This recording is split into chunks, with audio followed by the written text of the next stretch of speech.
ಹುಣಸೂರು ತಾಲೂಕಿನ ಗಾವಡಗೆರೆ ಹೋಬಳಿ ಕೇಂದ್ರದ ನಾಡ ಕಚೇರಿಯಲ್ಲಿ 78ನೇ ಸ್ವಾತಂತ್ರ್ಯ ದಿನಾಚರಣೆಯ ಧ್ವಜಾರೋಹಣವನ್ನು ತಹಶೀಲ್ದಾರ್ ಅರುಣ್ ಕುಮಾರ್ ನೆರವೇರಿಸಿ ಸ್ವಾತಂತ್ರ್ಯ ಸಂಗ್ರಾಮದಲ್ಲಿ ಬ್ರಿಟಿಷರ ವಿರುದ್ಧ ಹೋರಾಟ ಮಾಡಿದ ದೇಶದ ಹೆಮ್ಮೆಯ ಮಹನೀಯರ ಬಗ್ಗೆ ವಿವರಿಸಿದರು.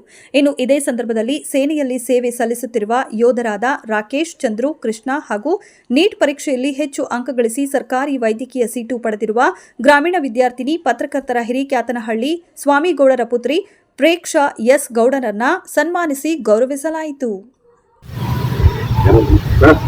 ಎಲ್ಲರಿಗೂ ನಮಸ್ಕಾರ ಹಾಗೂ 78ನೇ ಸ್ವಾತಂತ್ರ್ಯ ದಿನೋತ್ಸವದ ಅಂಗವಾಗಿ ತಾವೆಲ್ಲರೂ ತುಂಬ ಉತ್ಸಾಹದಿಂದ ಆಚರಿಸಲಿಕ್ಕೆ ಸಹಾಯ ಮಾಡಿದ್ದೇವೆ. ಇದನ್ನು ಒಂದೆರಡು ಮಾತನ್ನು ಹೇಳಬಲ್ಲೆ. ನಾನು ಸರ್ಕಾರಿ ನೌಕರಾಗಿ ರಿಟೈರ್ಡ್ ಆಗಿದ್ದೇನೆ.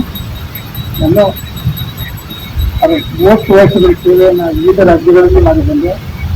ಇವತ್ತು ನಾನು ನಿಂತಿದ್ದೇನೆ ಅಂದರೆ ನನ್ನ ಸರ್ಕಾರಿ ಸೇವೆಯನ್ನು ನಾವು ಬಯಸ್ತೇವೆ, ಇವತ್ತು ಮಾಡಿದ್ದೇವೆ.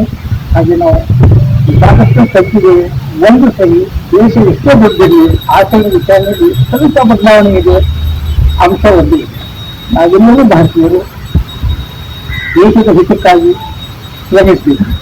ದೇಶದ ಹಿತಕ್ಕಾಗಿ ಅಂತಂದರೆ ನಾವು ನಮ್ಮನ್ನು ಸಹಕರಿಸಿದ್ದೀವಿ. ನಮ್ಮ ಕೆಲಸನ 78ನೇ ಸ್ವಾತಂತ್ರ್ಯ ದಿನಾಚರಣೆಯ ಶುಭಾಶಯಗಳನ್ನ. ನಮ್ಮ ದೇಶ ತುಂಬ ವಿಶಾಲವಾದ ದೇಶ. ವಿವಿಧತೆಯಲ್ಲಿ ಏಕತೆಯನ್ನು ಹೊಂದಿರುವ ದೇಶ ಅಂದರೆ ಅದು ನಮ್ಮ ಭಾರತ ಅಂತಲೇ ನಾವು ಹೇಳ್ಬೋದು. ಇಲ್ಲಿ ಪ್ರತಿ ಧರ್ಮಗಳಿಗೂ ಪ್ರತಿ ರಾಜ್ಯಗಳಿಗೂ ಅವರದೇ ಆದಂತಹ ಹಬ್ಬಗಳನ್ನ ಆಚರಣೆ ಮಾಡ್ಕೊಂಡು ಬಂದಿರ್ತಾರೆ. ಆದರೆ ಎಲ್ಲರೂ ಒಟ್ಟಿಗೆ ಸೇರಿ ಆಚರಣೆ ಮಾಡೋ ಹಬ್ಬ ಅಂತಂದರೆ ಅದು ನಮ್ಮ ರಾಷ್ಟ್ರೀಯ ಹಬ್ಬಗಳು ಅಂತಲೇ ನಾವು ಹೇಳ್ತೀವಿ. ಆ ರಾಷ್ಟ್ರೀಯ ಹಬ್ಬಗಳಲ್ಲೂ ಸಹ ವಿಶೇಷವಾಗಿ ಆಚರಣೆ ಮಾಡೋದು ಅಂದರೆ ಅದು ನಮ್ಮ ಸ್ವಾತಂತ್ರ್ಯ ದಿನಾಚರಣೆ ಅಂತ ನಾವು ಹೇಳ್ಬೋದು. ನಮ್ಮ ದೇಶವನ್ನು ಸುಮಾರು 300 ವರ್ಷಗಳಿಗೂ ಸಹ ಅಧಿಕವಾಗಿ ಬ್ರಿಟಿಷರು, ಡಚ್ಚರು, ಫ್ರೆಂಚರು, ಪೋರ್ಚುಗೀಸರು